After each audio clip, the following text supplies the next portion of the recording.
En Ariège, les agriculteurs ne s'attendaient peut-être pas à un miracle, mais certainement pas à ça. La loi du plomb vient d'être adoptée et dans les campagnes, c'est la douche froide. Un texte jugé taillé pour l'agro-industrie qui rouvre la porte à des pesticides bannis et qui, selon la Confédération paysanne, ne sert ni l'environnement ni les paysans. Et le pire dans tout ça, c'est que même les députés du coin n'ont pas défendu leurs intérêts.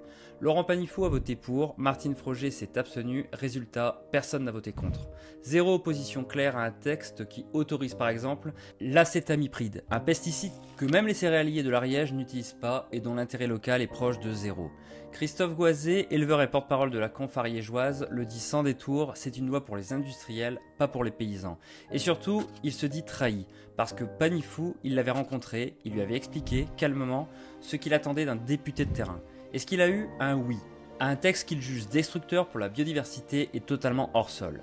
Martine Froger, elle, tente une ligne médiane, ni pour ni contre, elle s'abstient, mais elle écrit noir sur blanc que la loi facilite l'élevage intensif et remet en cause la concertation locale. Mais dans les faits est le même, aucune résistance, aucune voie d'opposition claire depuis l'Ariège. Alors oui, chacun y va de sa justification, Panifou parle de souveraineté alimentaire, de transition encadrée, de pragmatisme, Froger évoque la responsabilité, les nuances, la complexité.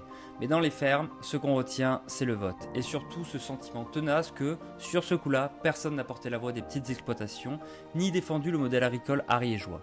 Et au fond, la vraie question, c'est pas juste qui a voté quoi, c'est vers quel modèle agricole on veut aller. Celui des coopératives géantes ou des champs à perte de vue, ou celui plus fragile mais plus vivant de l'agriculture familiale, diversifiée, locale, qui cherche à s'adapter sans s'écraser. Parce qu'en Ariège, la fracture n'est plus seulement entre l'agriculture et l'écologie, elle est entre les paysans et ceux qui prétendent encore les représenter.